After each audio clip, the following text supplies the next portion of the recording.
want to talk about pictorial organization, stylization, simplification. These are all things that are trends sort of in modernism, but carrying over to now into contemporary post-war artwork.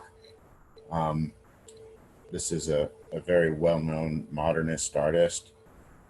As you look at this, though, you might not know who it is.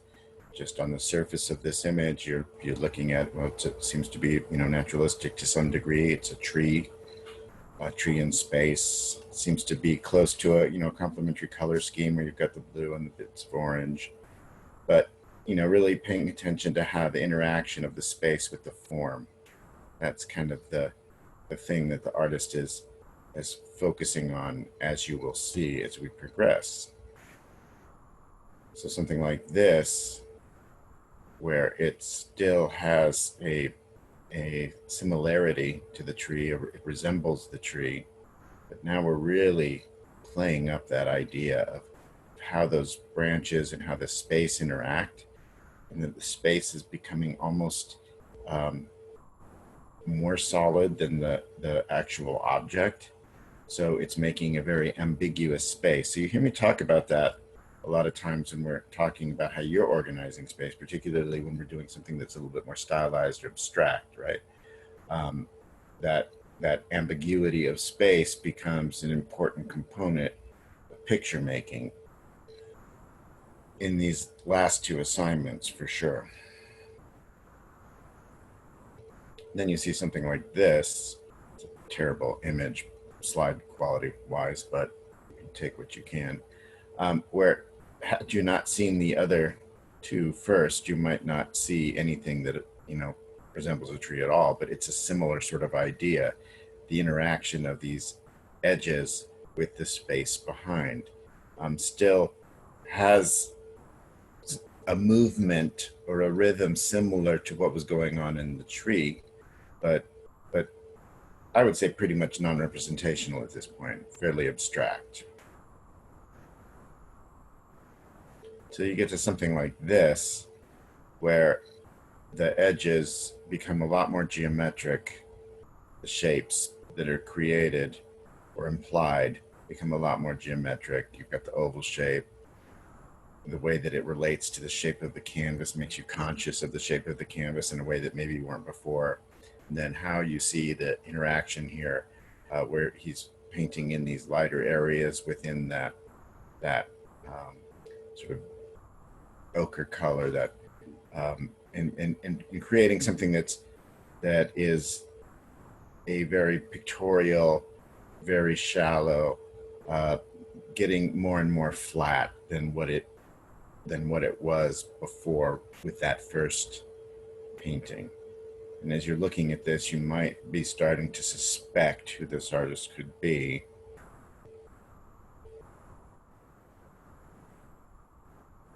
So this is related in color scheme. The colors are very similar to the last one, certainly geometric, and now we are really more concrete in how we're depicting those shapes. And then this is what you know. This is when you think of this artist, this is what you think of this as Mondrian. And so Mondrian, this is how Mondrian arrived at this type of image, okay? It's sort of reducing painting to its essence, which I made reference to in one of the other lectures. So it has everything in it that a painting needs. It has edge, it has shape, it has value, it has color, but it seemingly the most distilled version of those things, right? So that it becomes sort of the painting reduced to its elements, right? That's kind of what's happening when we're dealing with Mondrian. Now think about how he's using these shapes. They're, again, rectangles within rectangles, squares within squares. And the kind of feeling that we get from looking at this, the kind of movement, the kind of energy, which I would say is because of the, this, by the way, is a concrete example of an asymmetrically balanced grid structure, okay? So he's really thinking about, the sizes of the various shapes in relation to one another. That becomes really important. But because of the number of them, the scale variation of them, I would say this is a more, and this emphasis on the horizontal and the vertical, even though this is a square canvas.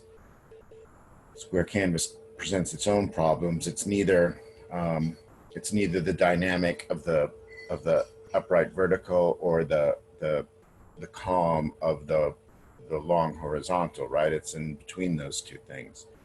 So the movement in this, the way he's using these shapes and the scale of them in relation to the whole, creates, I think, a more contemplative sort of feeling. But taking the exact same elements, you can create a completely different feeling, right? So this is still Mondrian, and it's still using those shapes, those squares, those rectangles, the primary colors, the white. The thing that's missing is the black lines, right? And this is called Broadway Boogie Woogie, and this is, in fact, a reaction of Mondrian, who was a European artist, to when he was in New York. So the energy of New York City, he's trying to get across in his geometric style painting. So same elements, same motifs, but with these design choices, creating a very, very different experience, a very different feeling.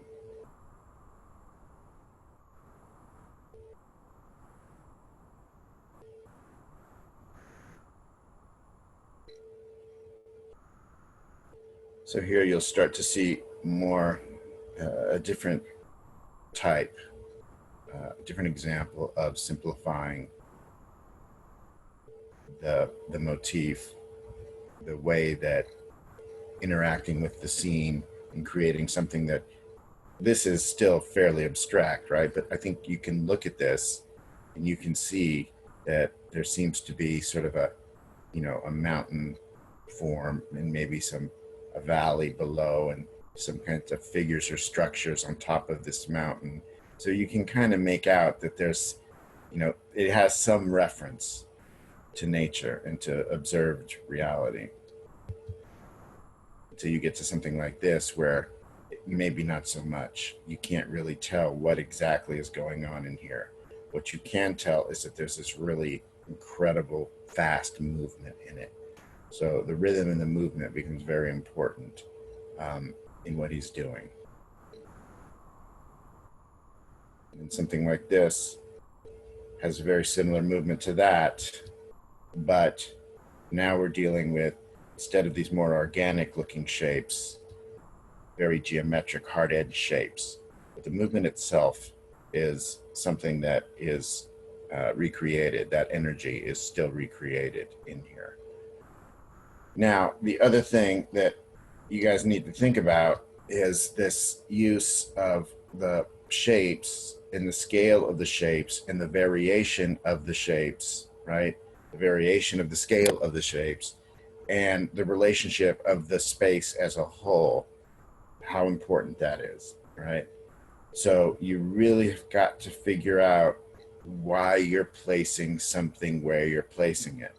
Now, this is an example of an asymmetrical diagonal axis composition, as is that, okay? So there seems to be an axis that's moving us across here, which is diagonal, but we're not using symmetry. And when you're using a diagonal axis like that, you're creating movement, okay? Now, there are other things that are slowing down the movement, where we're having things that are almost horizontal lines. We're having things that almost relate to, sort of a symmetrical upright type of shape. But for the most part, everything is somewhat askew, It's hard to make a circle askew, right? So if you're using a circular shape, it's the same no matter which way you're looking at it, unless you do something with foreshortening. So, but what he can do is give you variations in the size. I mean, count how many different size circles there are. So they're not all the same size. And that's important, right? Getting that, talking about unity and variety, that's how you're going to create interest in what you're doing with your composition. Then you guys, I think you've seen this before. This is Miro, and this is when we're getting into surrealism. And you can see Miro is still, he's simplifying, he's abstracting. These shapes are not things that you can sort of recognize or name for the most part, except maybe a window or maybe a wall and maybe a floor. But other than that, it's hard for you to figure out exactly what's going on in here. And then you've got this all over composition where your eye is bouncing around. There's no real one area of emphasis that you keep going back to. And this is also Miro.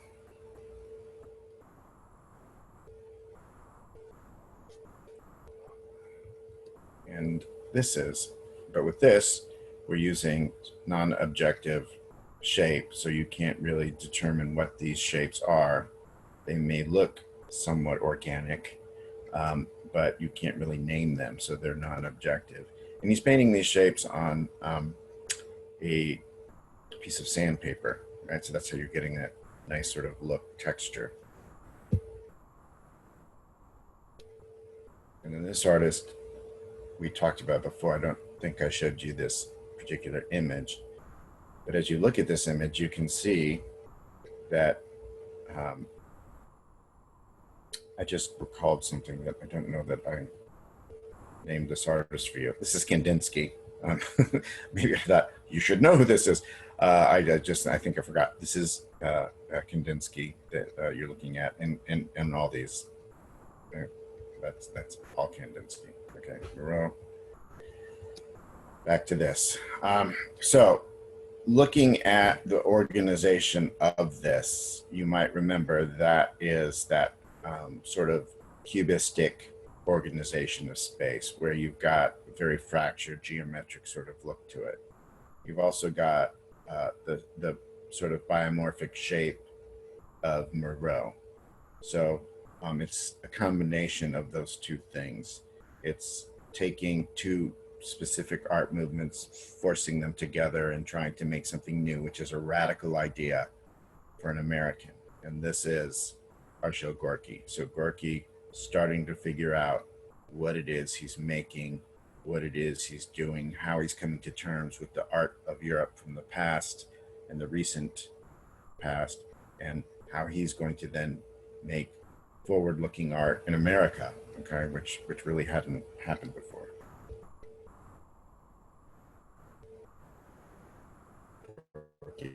As well. And you can see that he still kind of holds on to things like, anchoring the shapes onto a ground line or having these little things that they're suspended from. It's not completely non-objective in that regard, but and then this kind of could look like a face, sort of, in the same way that Miro has those things. It's very influenced by Miro, but all the abstract expressionists are going to start to look at this and make paintings that are going to be very similar to these in the early 40s, late 30s, early 40s.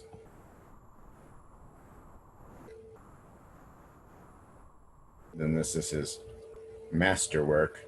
So this is the liver is the cock's comb, and you can see the nice use of line and the sort of washy, wispy color that he starts to use now. And I think you can see the relationship of this to the Miro, especially when you see them side by side.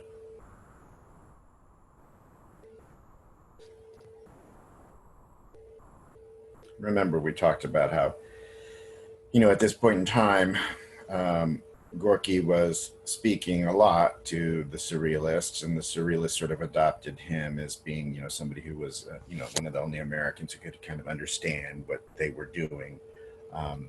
And so, and that was because of his quest to sort of figure out or come to terms with what was going on artistically and how he could be a part of that.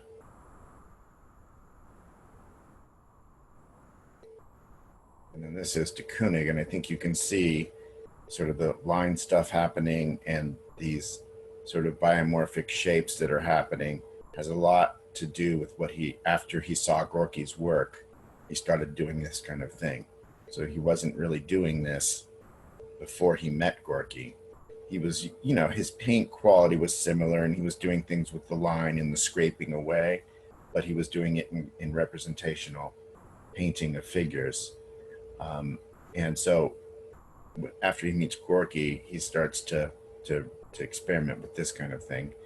This shape is a recurring shape in de Kooning, and a lot of times he will start a painting even when you don't see the shape at the end. This is like one of the first things that he puts into the canvas, interestingly enough, or drawing when he's making a drawing. And here you can see the comparison side by side.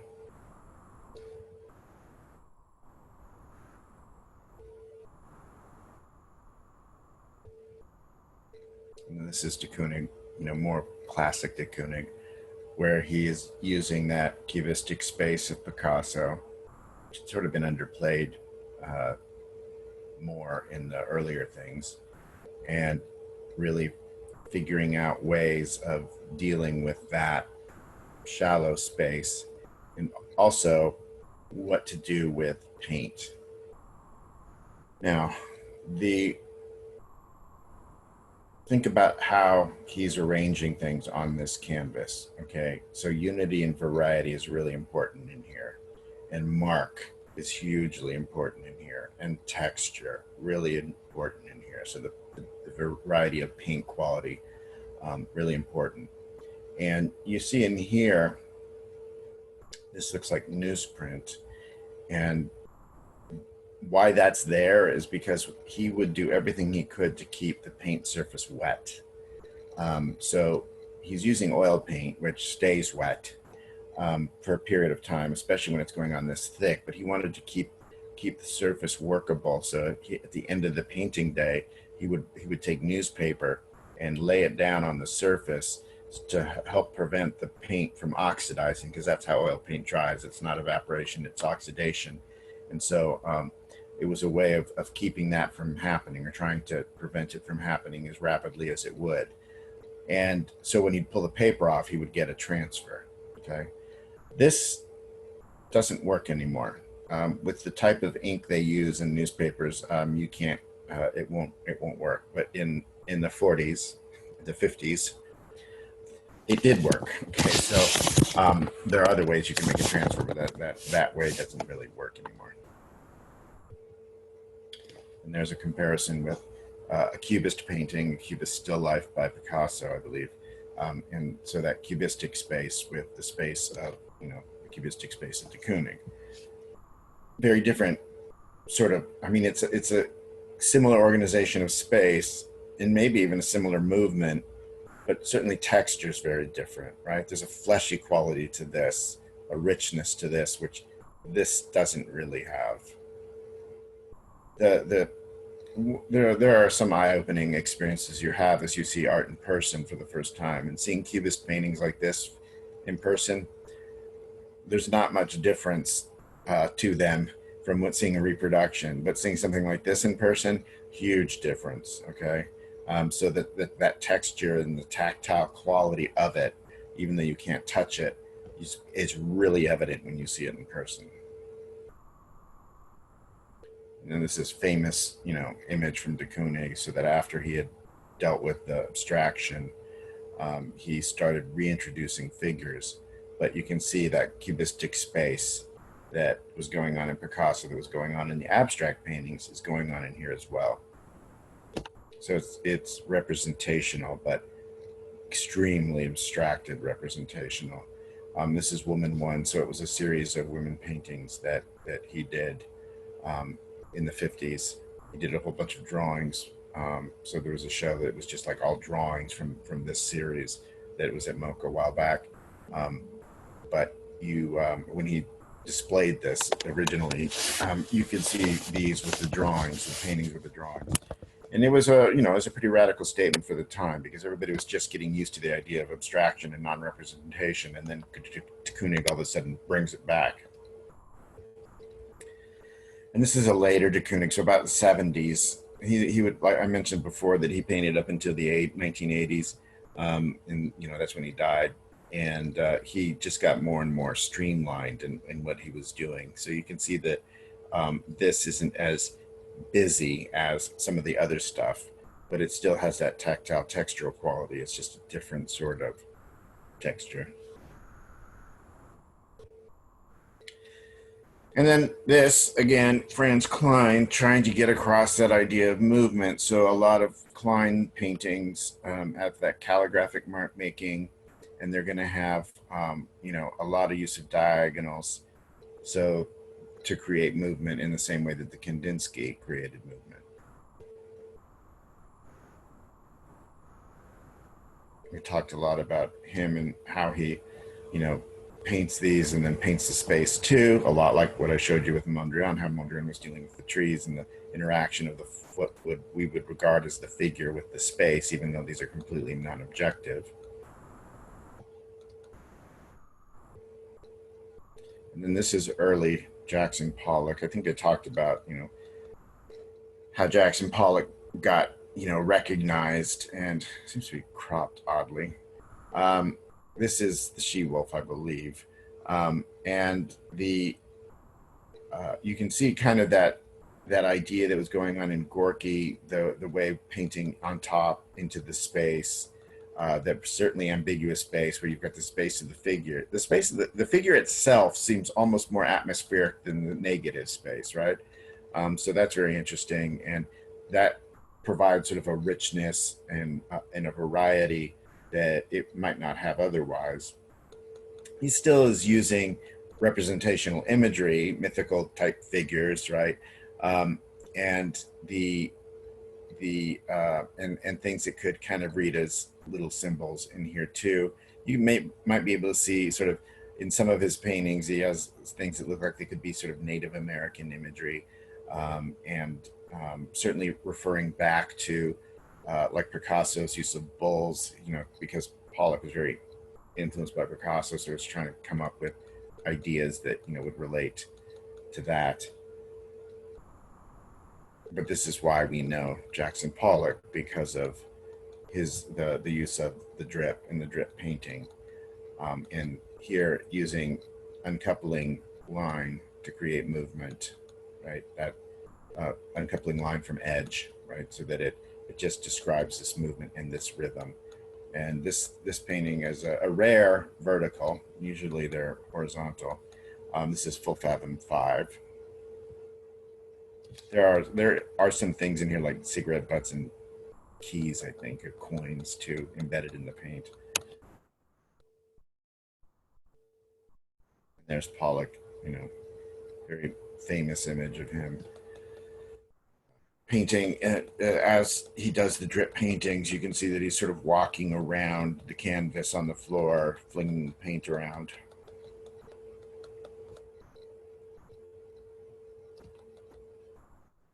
This is Lavender Mist. I think I showed you this before.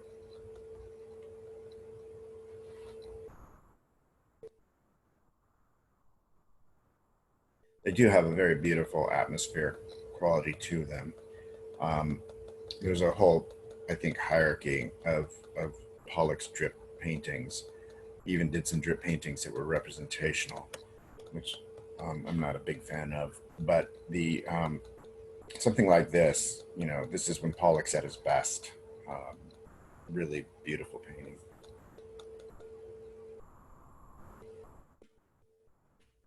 And then this is Clyfford Still. So Clyfford Still is really important in a lot of ways to you because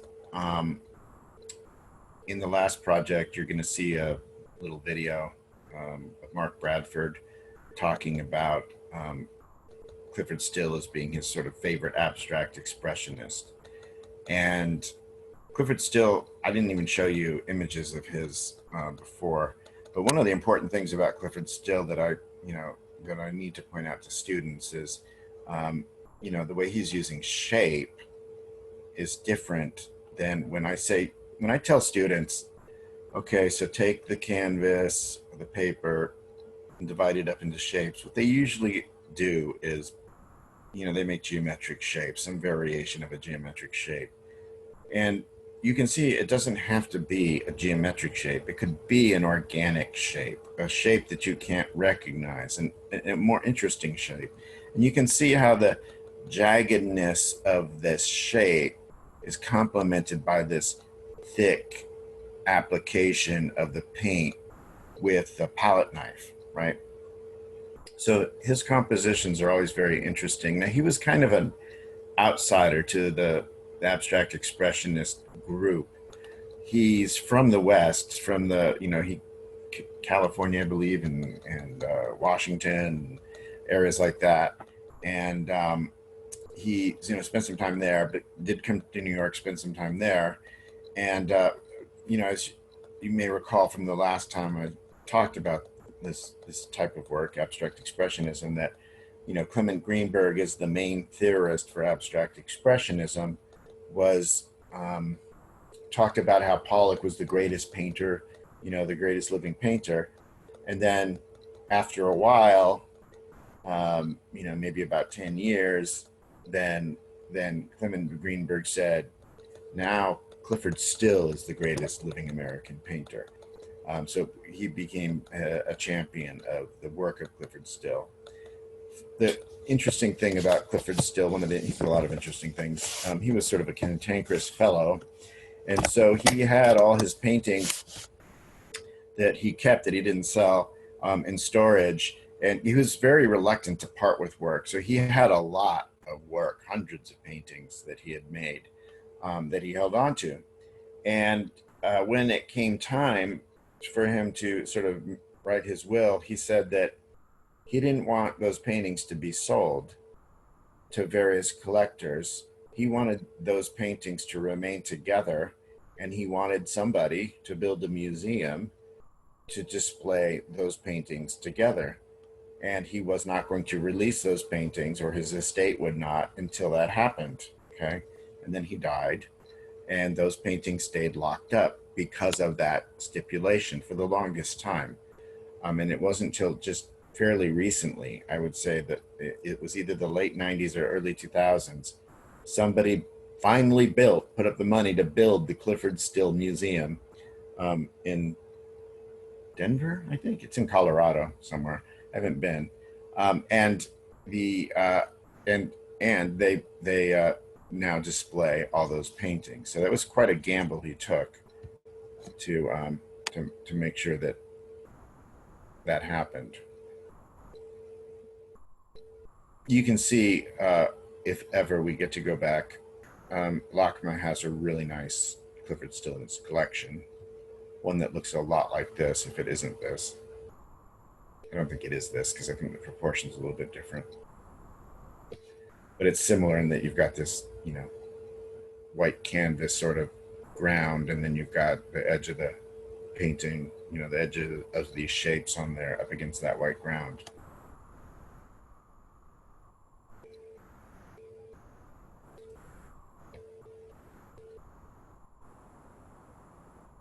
So this would be pretty much an asymmetrical grid structure that he's dealing with here. In a lot of these, this too. So this composition, it's not that different from the Mondrian I showed you, but the only thing that's different about it is instead of rectangles are these jagged shapes, right? As far as the composition goes, the structure. So I want you to start to think about the underlying structure in things. This is too basically an asymmetrical grid structure. So that's one of the ways that you make sense of the design of your piece. And too often, students rely upon the image that they're looking at, right? And they're not thinking about the structure. So when you're dealing, as you have to with the last project, a non-representational image, that forces you to then think about the structure and how you are going to arrange these shapes in this structure, whereas the structure was usually a given. You're still dealing, when you're dealing with a representational image, you're still dealing with balance, right, and visual weight, which is what the structure helps with. But it's usually, you're not conscious of the fact that there is that structure happening in the representational painting, and there is. Okay, we, you can talk about somebody like well, most of the Renaissance painters are using a symmetrical grid structure in their work, and somebody like Caravaggio is using a diagonal axis structure like Kandinsky or Klein.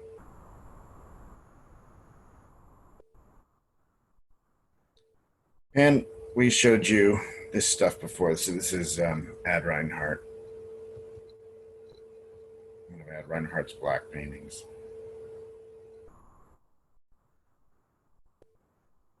Joan Mitchell, second generation abstract expressionist. Talked about her before.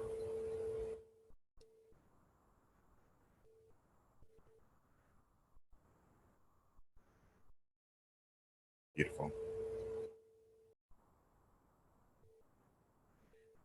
This is also a second generation abstract expressionist, but he's not doing this in that era. This is his later work that he was doing in the 80s. And this is an artist named Norman Bloom, who is no longer with us. None of these artists that I've just showed you are with us still.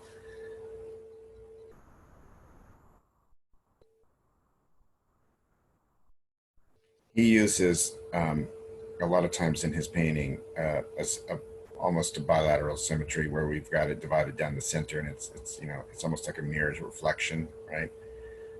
Not quite, but it's almost that. In a lot of the later work, he does that.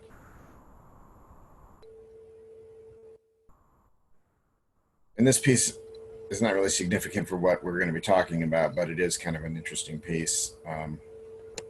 This is Robert Rauschenberg, and the name of it is Erased de Kooning, and that's describing exactly what it is. So he went and got a drawing by Willem de Kooning's permission, and erased it, and displayed the erased image as a work by him, right? So it's Erased de Kooning by Robert Rauschenberg.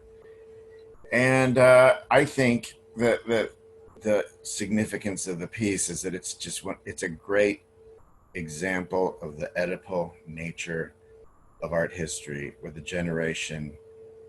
new generation kills the father of the older generation. And sort of debunks everything that they stood for. And that is definitely the subversive element that's going on in proto-pop artwork of Rauschenberg and Jasper Johns. I'm not going to talk about Jasper Johns right now, but I'm going to talk about Rauschenberg because this is a great example of using collage and mark making, and again, an asymmetrical grid structure. This is Factum 1 and 2. So Factum 1 and 2, I'm not sure why the images makes them different sizes, because they're the same size painting. Maybe just so you could tell them apart. But they are done simultaneously, and it was kind of Rauschenberg's way of messing with the abstract expressionist, because a lot of times abstract expressionists talk about being in the moment and the spontaneity of the mark, and how the accident is important to the making the work, and how it reveals something about the unconscious, right? And so Rauschenberg is like, well, no, I can make what seems like a spontaneous mark, and then I can repeat it. It's not something that is, it's not exact, right? But it is pretty darn similar. So I think that is kind of an interesting idea. But you can see the use of collage, and so like calendar pages and things, and there's images in here. I think that was actually printed on fabric and then applied. So I'm not sure how he did it, but how you would be doing it now is with the acrylic gel medium.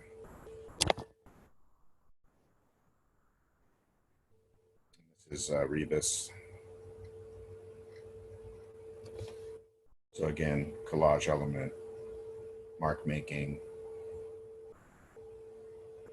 asymmetrical grid structure. Look at the use of space, how important that is.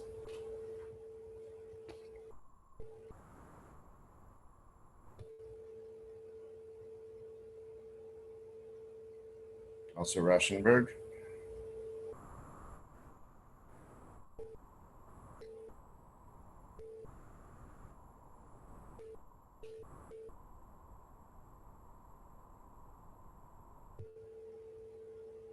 As is this. So this is, this you can talk about it as being in this, collage for the most part. But this is assemblage. So when you've got dimensional objects and you're combining those, then you are making something a little bit different. And this is how we talked about, the proto-pop artists, the way that they're dealing with space, literal space, actual space, that becomes an important aspect of what they're doing. And it's going to inform minimalism later. And it's sort of an innovation of their work. Now, we also talked about the idea of camp and being a homage and a parody at the same time. And so this piece is called Monogram, and you can see that you've got this when he was working on this canvas, he was thinking of it as a painting to hang on the wall, and then decided that no, it worked better as something on the floor, like what Pollock did, because what Pollock would do is he'd make them on the floor and then he'd put them on the wall. And here it might be the opposite. He made it on the walls, laying it down on the floor, and then he's putting this goat on there with a tire around it. And monogram relates to the idea of having sort of a signature mark, right? And that sort of signature mark that was sort of the calling card of the abstract expressionist. So again, messing with them a little bit. And then this is again, this is an assemblage, and you can see that it would be a way. This was actually used as a prop in a performance. So we talked about the Black Mountain School and Rauschenberg and his relationship with some of the other people there. And two of the people that were there were John Cage and Merce Cunningham, and they would create performances of using, John Cage is a composer, Merce Cunningham a choreographer, Robert Rauschenberg an artist, and they would interact. And sometimes, the musician would be making an artwork, and the artist might be doing using dance to do something. So it was multidisciplinary at Black Mountain.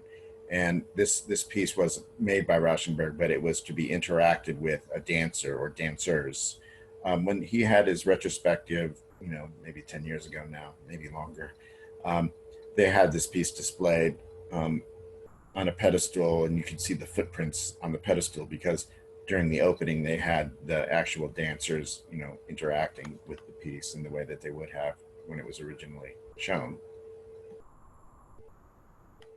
This is one of the red paintings, but you can see again, collage and texture.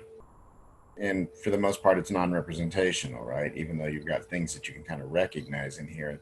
I mean, it's just there for texture. It's not really there for any other reason.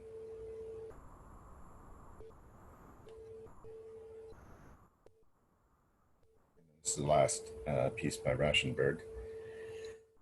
So this is Canyon, I believe is what this is called. And you can see, again, we're using a grid structure, again, an asymmetrical grid structure, much like what Hans Hofmann was doing.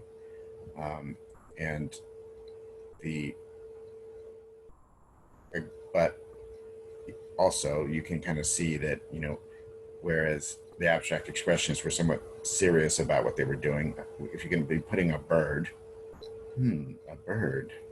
you're going to put a bird in a painting, then obviously there's going to be a certain degree of humor to that. Also, when you do something like this, where you've got the pillow tied with the rope and then attached to the canvas, kind of like, you know, truck nuts, then it's again a joke about the macho painters that was the abstract expressionist school. So it's again a little jab at them, and that was, I mentioned before that that was like the ultimate compliment, right? That you could make as an abstract expressionist, that you know you are that painting has balls, you know. It's a ballsy painting, and so it's kind of what's going on in there. And then I said I wasn't going to show you Jasper Johns, but I'll show you this one because it kind of fits in. Painting with two balls, and then you can see he's got the two balls in there between the canvases. But the good thing about how he's organizing the space is you've got these nice shapes in here, right? And you've got a lot of variety of shape and variety of scale, variety of mark. And those are all things that you're going to need to think about on that last piece.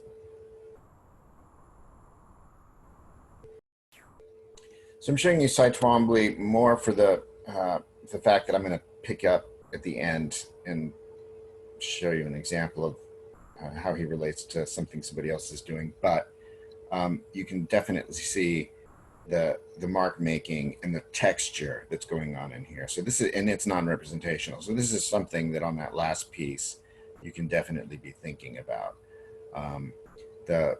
And you know, the variety and the amount of space that he is incorporating in here. Look at all that great mark making. I showed this as an example, not this piece, but I showed examples of his work in the layering pattern collage thing, and but it also relates to the last piece that you will be doing.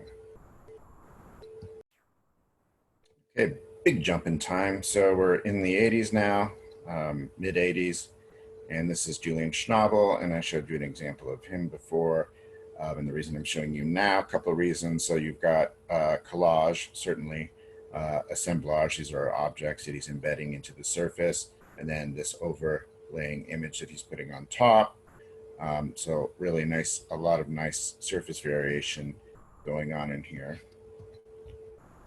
Schnabel as well. I think I showed you this piece, but maybe from a different angle. Then David Sally, and David Sally again using a combination of representational imagery and shape and objects, text. This is sort of a homage to Jasper Johns had a painting called Tennyson as well.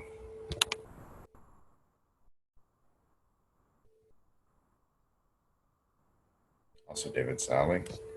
So you've got multiple ways of creating an image. You've got an overlay of text. You've got an overlay of a line image. So it relates to the collage assignment for sure.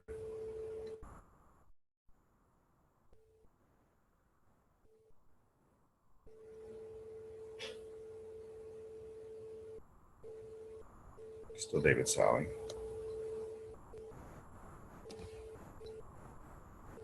Again, look at that, you know, how he's using the space in here. The reason I keep harping on that is because some of the examples I saw of the in progress work were extremely dense. And so you got to give people a place to breathe in a piece. You can't overwhelm them. And this might seem overwhelming, but there is still those larger areas of space, and there's still that variety of scale. I may have showed you this piece before. This is Sigmar Polke, one of the German artists, but great for the layered imagery that we're talking about, for the collage, assemblage, and transfer. Not assemblage, collage.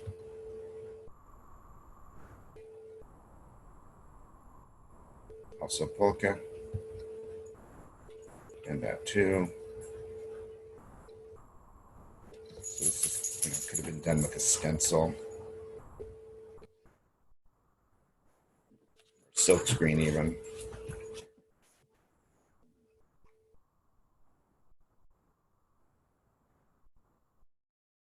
It's also polka. That's a very early one. So he was doing this in like the 60s. So I think he'd been, looking at what like Liechtenstein was doing in the pop art movement, kind of figuring that out. He used the pattern aspect of it a lot more than Liechtenstein did early on.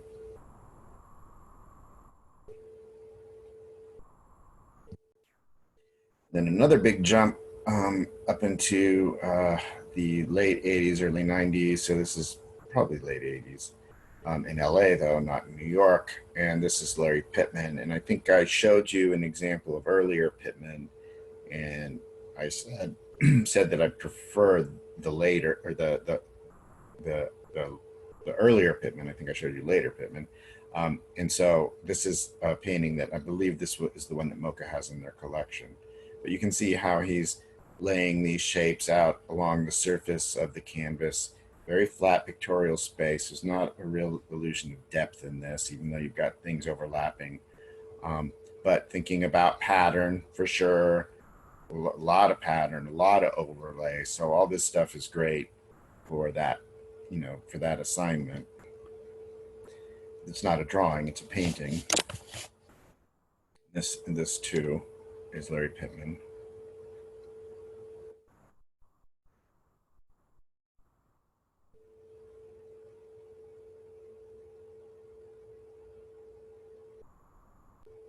So now we're talking about, as we move up into now, right, to the present.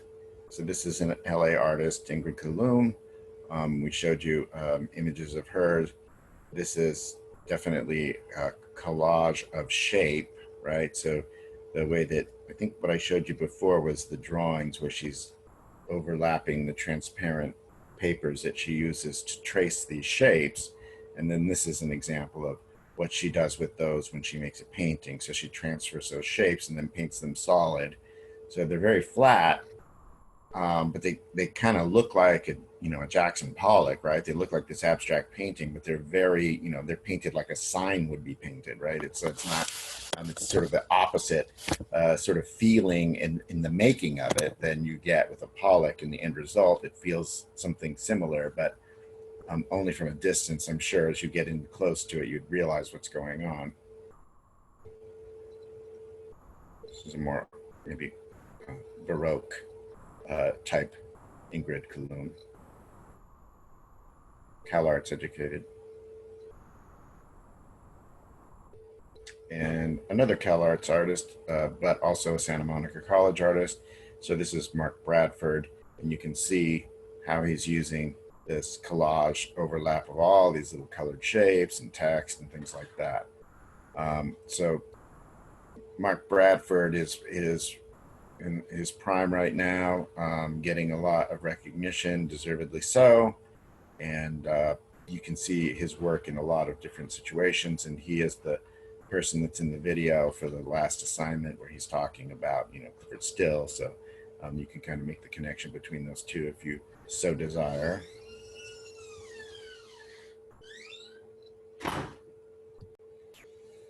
And then this is the last sort of series of things I'm going to show you. So we're jumping back in time now. So this is the Dada movement. So before Surrealism, and this is Marcel Duchamp. So this is a painted work by Duchamp. And there's a lot of stuff going on in here. And it's collage in a way, right? Because you've got, even though this is a painted image, he wanted this sort of sign painter hand, that you would see in signs in France a lot. But he didn't want to have to do that himself, so he hired a sign painter to paint that. But then you can see something like this where he's tracing, the transfer, the shadow of the object on top. And I believe these are like colored sheets of things that he's adhered. And then this is a trompe-l'oeil. Trompe-l'oeil means fool the eye. It's a French term. So that when you see this, it looks like a real tear in the canvas, but it's a painted tear. But then he puts a safety pin, a real safety pin, into the canvas as if it's holding the tear, the canvas together. So, you know, Duchamp, his little Dada jokes going on in there. But this is the artist that, you know, I really think of when we talk about how you use collage and, you know, to some degree assemblage in here. And this is Kurt Schwitters. So also part of that Dada movement. You can see this is a piece from 1921 back in the day, but composing this with basically an asymmetrical grid structure, you know, much like the Mondrian, but he's just using, you know, shapes and pieces of fabric and wood and things to make the painting. There is paint in here too. And this is, I think this is still Kurt Schwitters, but it's leading us into the next one. And again, using text, but not really making any kind of sense to it. So some of you were getting real involved in the text and trying to tell a story, and you know, that's great, but unnecessary. You could use the words for the impact of the words, right? And this is like an article, I believe, in German. So or der, und is and. I don't really remember that much German. Vogel. I think it's bird, isn't it? I don't know, or song. I'm not remembering which. That's my German instructor from high school would be so sad right now. You got to keep up with your languages, kids. That's important. This is also Schwitters. This is an installation. So he took his studio and basically turned it into an installation sculpture and made it unfunctional as a studio. Artists are not practical at all. And this is Hannah Hawk using collage. Dada artist, as you can see.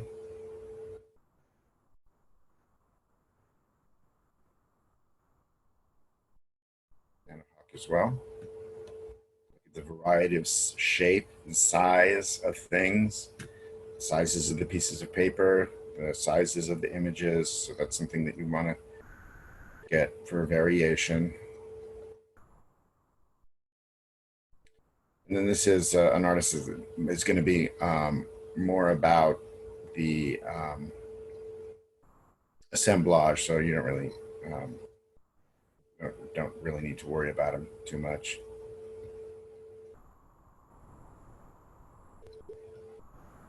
But this is what I wanted to show you. This is, that by the way is an American artist. It's lumped into the Surrealist school. I'm trying to get blank on his name right now. That's embarrassing. It's on the tip of my tongue, but look at that. A bird, okay. And then this is Elliot Hundley. And so these are actually collaged elements, right? So we've got the collages in here and these are like human scale. So there's big and maybe even bigger than people. So it gives you an idea how big this must be. And so he's got that collaged on there. And then he has got what look like drips of paint, but they're actually a collage element of strings, just colored strings that are hanging down from pins. And then all these little dots of things, that's all texture created by pinning these little photographs to the canvas. And this is an earlier Elliot Hundley. And this is, you know, I was showing you that when he was displaying this work, he was getting comparisons to Rauschenberg and Cy Twombly. So I think you can kind of see, certainly with the actual space, the Rauschenberg connection, and the color and the mark in here, very similar to what Twombly was doing. And then, you know, Twombly did have text and stuff that he would incorporate into his work. But look at the way that the unity and variety with it, but each panel could almost function on its own, right? But he's got these, you know, larger areas of space, and he's got these areas of texture and all these little shapes.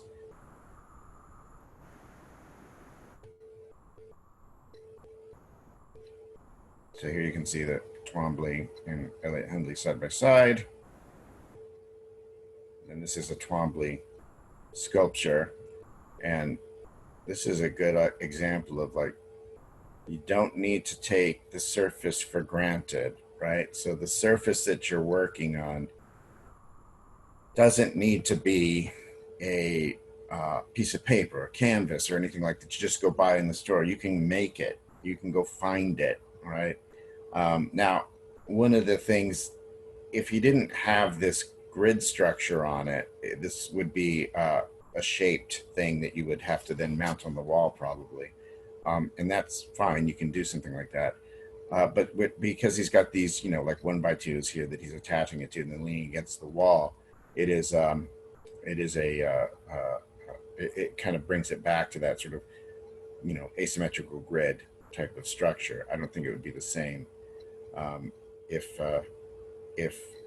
he didn't do that. I do want to go back.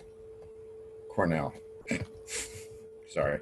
It's like when you get my age, things leave you, and then when they come back, you just want to go back to them. So anyway, that's Elliott Hundley, and then you can see the Elliott Hundley side by side with the Rauschenberg and how he might have gotten that comparison. Okay, so I know I'm throwing a lot of this stuff at you, and I know that for those of you that appreciate it and like it, great. You know, I'm happy that you are appreciating it and liking it. And for those of you that are taking it as a bitter pill to swallow, I'm glad that you're swallowing it if you are. And for those of you that aren't even watching this, you don't even hear me now. Okay, so but you're missing out. Okay, because this is a way of really coming to terms with what it is you're trying to do, how are you going to make art, you know. So you have to kind of know what's going on with art if you're going to make art. It's just the way things are. So hope this is helpful, and we will again be looking forward to what you do come up with. Bye for now.